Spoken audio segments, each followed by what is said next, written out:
부활의 식탁에 참여합시다라는 제목으로 함께 말씀 생각해 보려고 합니다. 예수님 부활하신 이후에 이제 제자들에게 나타나십니다. 그 중에 21장의 말씀은 20장으로서 요한복음 마지막에 20장에 오직 이것을 기록함은 너희로 예수께서 하나님의 아들 그리스도이심을 알게 하려 함이요, 그러면서 요한복음의 기록 목적을 다 얘기했습니다. 그래서 거기서 딱 끝나는데 21장은 그 이후에 빠진 내용을 조금 더 추가하는 그러한 장면이기도 해요. 이 부활의 사건 이후에 예수님께서 부활 때 그랬지 하는 것들을 다시 한번 영적으로 해석해 줍니다. 예수님께서 오늘 말씀의 마지막에 보면 세 번째로 제자들에게 나타나셨다 그랬잖아요. 계속해서 나타나셨어요.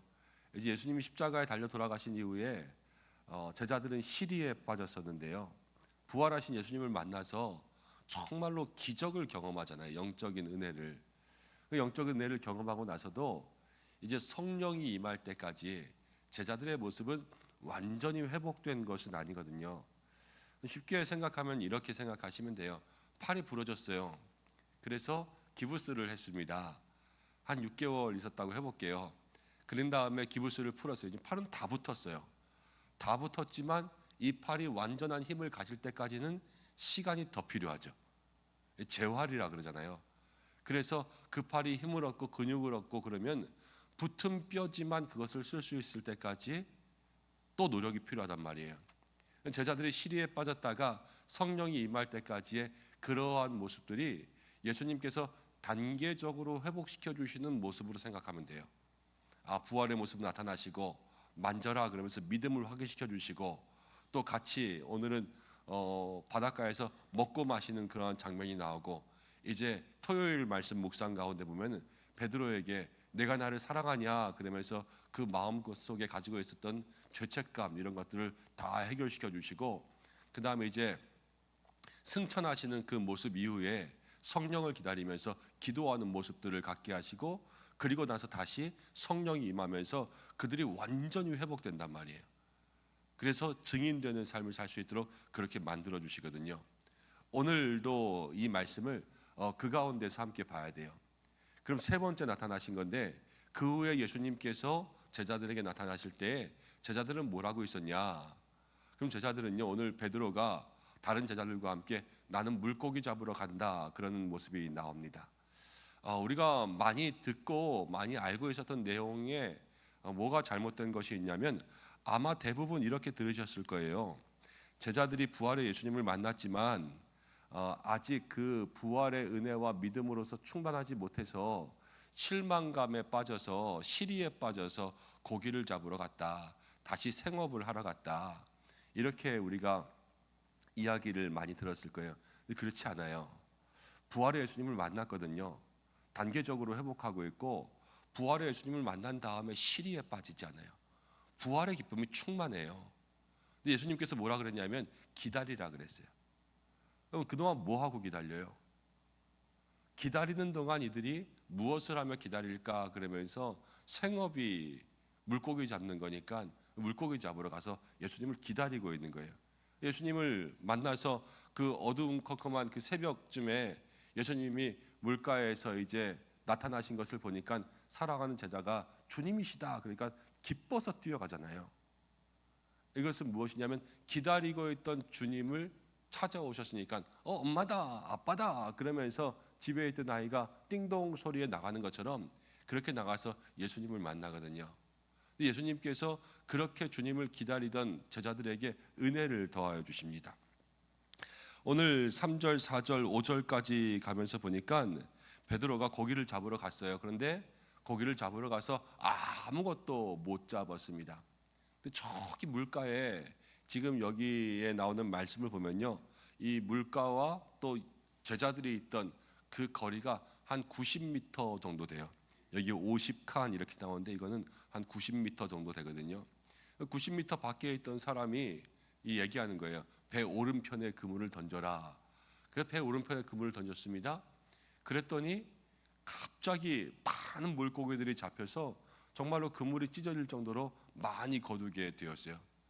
그것을 경험하면서 제자들은 주님이라는 것을 알게 되었죠. 자, 먼저는 이런 거예요. 누가복음 5장을 보면 베드로를 부르신 예수님이 나옵니다.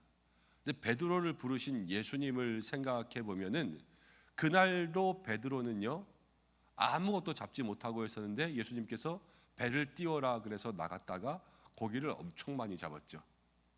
옛날 얘기예요, 옛날 얘기. 누가복음 5장에 맨 처음 베드로를 부르실 때 3년 전의 일이란 말이에요. 근데 지금도 3년 후에 예수님 십자가 이후에 부활하시고 베드로에게 베드로 아무것도 못 잡았는데 예수님이 금을 던지라 그러니까 잡았죠. 여러분 우리가 무엇을 기억해야 되냐면요. 예전에도 주님의 은혜로 살았고요. 지금도 주님의 은혜로 사는 거예요. 예전에도 우리가 주님의 은혜가 없으면 아무것도 잡지 못하고요. 지금도 주님의 은혜가 없으면 아무것도 못 잡는 사람들. 그럼 여러분 나중에도 주님의 은혜가 없으면 잡을 수 있어요, 없어요? 없죠. 우리는 주님의 은혜가 없으면 살 수 없다는 거예요. 지금까지 지내온 것도 다 은혜고 앞으로 지낼 것도 다 은혜고 이것들을 우리의 마음속에 기억할 수 있는 여러분들이 되시기를 바랍니다. 그리고 여기까지 온 것을 생각해 보면 돌아본 은혜가 없을 수가 없어요. 그렇죠? 그리고 지금도 나의 삶에 거두게 하시는 은혜를 생각하면 하나님 후에도 은혜를 주실 거예요. 이걸 믿어야 돼요, 우리가. 그것을 기억하는 것이 우리의 믿음의 모습이구나라는 것을 기억하고 또 그 믿음의 모습을 통하여서 주님은 우리에게 채워주시는구나 라는 것을 묵상하며 나아가는 여러분들 되시기를 바랍니다. 그리고 예수께서 그렇게 하시는 것을 보니까 이제 떠올랐어요. 아, 이거 예수님이 옛날에도 그러셨는데 이 예수님이구나. 이제 예수님이 사랑하는 제자 요한이 이제 그것을 깨닫습니다. 그러면서 예수님이다 먼저 발견하는 거죠. 여러분 우리에게 평소에 신앙생활을 열심히 하는 것이 너무나도 중요합니다. 어제 한 목사님과 같이 이야기를 할 경험이 있었는데 그 목사님은 그 지역에 요양원에 이제 주일 오후마다 예배를 인도하러 가신대요. 교회에서 예배 한번 드리고 이제 오후 예배는 작은 교회라 오는 사람들이 없으니까는 이제 본인 요양원에 가서 이제 한 10명 되시는 분들과 이렇게 예배 드리는데 10명 중에서 한 8명이 치매 어르신이시래요. 근데 정말로 이렇게 의사소통과 이런 것들이 어렵고 사실 다 힘들고 어렵고 있다가 그런데 찬송을 부르기 시작하면 다 따라 부르신대요. 이게 뭐냐면 기억 못하고 지금은 잊어버리고 그래도 저 깊은 기억 속에서 뭐가 있었던 거예요. 그 찬송이 남아 있었던 거예요. 그렇죠? 그 찬송이 남아 있으니까요. 찬송을 부르면은 그게 나오는 거죠. 한경직 목사님 여러분 아시죠? 한경직 목사님 프린스턴에서 공부하시고 또 그때 그 당시에 미국에서 그렇게 공부하시고 온 수재 중에 수재인데 나중에 나이가 많이 들었을 때 어느 날 갑자기 영어 미국에서 살았으니까 영어를 잘하실 거 아니에요? 그 영어가 탁 막혀버렸대요. 한마디도 나오지 않는 것. 이게 뭐냐면 후천적으로 공부해서 얻은 것들은 잊어버릴 수가 있어요. 그렇지만 삶 속에 정말로 내 삶 속에 들어와 있는 어렸을 때부터의 그러한 기억들 정말로 습관적인 것 공부한 것들은 잊어버릴 수 있지만 내 삶이었던 것들은 잊어버리지 않는다는 거예요. 지금 예수님의 제자들도 그 삶 속에 예수님을 만났던 그 기억들이 그 속에 있어서 그것을 보자마자 예수님인 줄 알게 되었어요. 여러분 우리도 매일매일 말씀을 읽는 것, 매일매일 기도하는 것, 매일매일 이렇게 교회에 나와 예배드리는 것 너무 중요하고요. 그리고 더 깊이 생각해 본다면 더 나아가서 생각해 본다면 우리의 자녀들도 중요해요. 어렸을 때에 젊었을 때에 창조주 하나님을 만나는 것, 말씀을 암송하는 것 너무도 중요해요. 유대인들 어떻게 해요? 아이들과 함께 어렸을 때부터 하나님의 말씀을 읽게 하고 듣게 하고 암송하게 하고 앉았을 때나 섰을 때나 거리에 있을 때나 어디에 들어갈 때나 그것들을 다 귀에 들려 암송하게 하고 읽게 하잖아요. 이게 왜 그러겠어요? 그 어렸을 때부터 있었던 것이 평생을 가도 떠나지 않는다라는 것을 아는 거예요. 그러니까 성경 가운데도 어려서부터 말씀을 가까이 할 수 있도록 가르치는 거죠. 우리가 언제든 무엇이든 또 어느 때든 예수님을 발견할 수 있으려면 평소에 우리가 주님께서 주시는 말씀을 잘 붙들고 살아야 되겠구나 라는 것들을 마음속에 기억하는 여러분들 되시기를 바랍니다. 자, 이제 예수님께서 무태에서 제자들을 만나셨습니다. 예수님이 다 숯불도 피워 놓으셨고요, 생선도 구워 놓으셨고요, 떡도 구워 놓으셨어요. 제자들 시장할까 봐 이렇게 제자들에게 사랑을 준비하신 예수님의 모습인 거죠. 이 식탁만으로도요, 그 속에 많은 치유가 있어요. 많은 치유. 캠핑 좋아하시는 분들은 뭐 좋아하냐면요, 불멍이라는 걸 좋아해요. 그냥 불 보고 가만히 멍하니 있는 거죠. 그러면서 캠핑 가면은 다 뭐 하냐면요, 이 야외에서 불 피워놓고 뭐 구워 먹고 바베큐 해 먹고 여러 가지 맛있는 음식들 먹는 거 아니에요. 그게 뭐냐면 이 정신적인 치유가 있고요, 스트레스 가운데 있었던 삶의 치유가 있단 말이에요. 그런데 제가 이 성경을 예전에 한번 말씀드린 적이 있는데, 저는 이게 9절 말씀 가운데 육지에 올라오니 숯불이 있고 그 위에 생선도 있고 떡도 있다, 예수님이 제자들에게 보여주신 인류 최초의 불멍이라고 생각해요. 숯불 피워서 제자들이 보면서 정신적인 치유가 있고 먹으면서 육체적인 치유가 있는 거죠. 힘을 얻는 거예요. 마음의 정신적인 힐링이 되고 또 몸에 주시는 그러한 치유, 힘이 되는 거죠. 예수님께 제자들을 그렇게 만나시고 이제 물고기를 끌어올렸는데 153마리, 153마리가 잡혔습니다. 많이 잡혔다는 거예요. 딱 153마리가 아니라 많이 잡힌 것들을 이야기합니다. 여러분 모나미 볼펜 보면은 153 써 있잖아요. 그게 여기 153마리에서 따온 거잖아요. 근데 이렇게 믿음의 기업이 이 말씀 붙들고 살아가니까 하나님께서 그 기업을 붙들어 주시는 것 같아요. 모나미가 정말로 오래된 기업이기도 하지만 요즘에 다시 정말로 좋은 제품들 많이 나오네. 우리는 그 조그만 그 옛날에는 100원이었는데 지금 얼마인지 모르겠네요. 그 100원짜리 볼펜만 생각하는데 정말로 좋은 제품들 많이 개발하고 더 많이 확장시켜서 요즘에 문구 사업들 열심히 하거든요.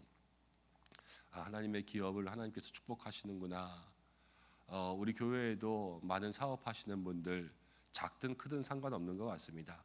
그 사업 속에서 하나님이 함께 하시는 기업 되기를 기도할 수 있는 여러분들 되시길 바랍니다. 그리고 나서 예수님이 이제 떡과 생선을 그들과 함께 먹으며 마셨습니다. 그렇게 먹고 마심으로 아까 말씀드린 것처럼 지금 단계적으로 회복되고 있는 거죠. 아팠다 나와도 죽 먹다 밥 먹다 이제는 딱딱한 거 먹었다 그러는 것처럼 이렇게 예수님과 함께 먹고 마시면서 회복을 누리는 거예요. 여러분 우리도 예수님과 함께 먹고 마시면서 회복을 누려야 돼요. 교회에 시험 들었습니다. 아니면 한동안 가나안 교회, 그래서 교회 안 나오고 개인적인 방학을 했습니다. 그러다가 이제 어떤 계기가 있어서 교회에 나왔다고 해보세요. 나오자마자 열심히 할 수 있어요? 없죠. 마음은 원이로되 나오자마자 열심히가 안 돼요. 시험 들었다가 이제 좀 나가야지, 이게 그날부터 열심히가 안 돼요. 내가 좀 어디 뜸했다가 나가야지, 그날부터 열심히가 안 돼요. 열심히 할 수 있는 것은 단계적으로 우리가 일어나야 되는데, 그러려면 주님의 식탁에서 함께 먹고 마셔야 돼요. 요즘에 지금 이 순간에 우리가 주님의 식탁에서 함께 먹고 마시는 것은 무엇이냐? 바로 주님이 베풀어 놓으신 이 자리에 있는 거예요. 주님께서 베풀어 놓으신 이 시대의 숯불 앞에, 이게 뭐냐면 이 예배죠. 그리고 이 시대의 생선, 주님께서 우리에게 주시는 살, 이게 뭐냐면 이 시대의 말씀이죠. 우리에게 송이꿀처럼 주시는 말씀. 그러한 말씀과 예배의 그 자리에 나와서 주님과 함께 날마다의 교제를 누리는 것이 지금 이 시대에 주님이 베풀어 주시는 식탁이라는 거예요.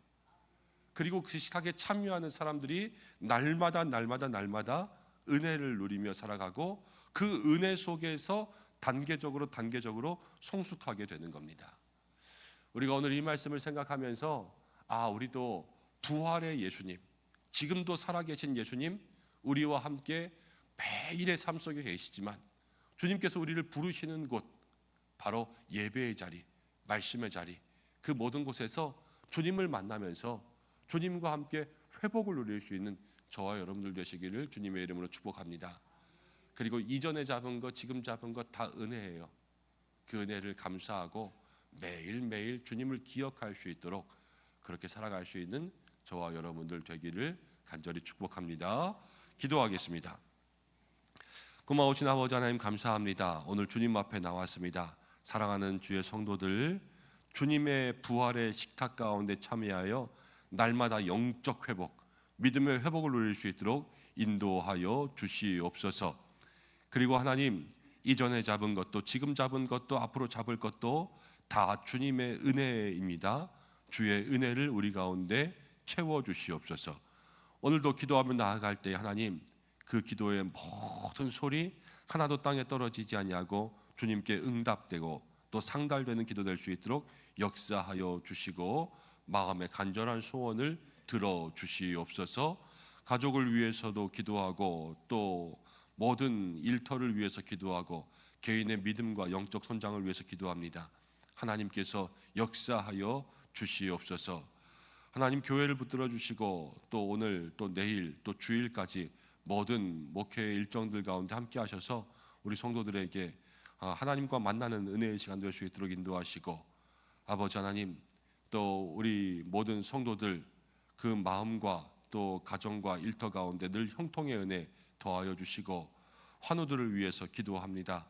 하나님께서 치유의 은혜, 회복의 은혜, 여호와 라파로 역사하여 주셔서 일어나게 인도하여 주시고 이 나라와 민족과 모든 선교지 가운데 함께하여 주시고 항존직 수련의 기도에 또 주께서 붙들어 주시옵소서. 예수님의 귀하신 이름으로 기도드립니다. 아멘.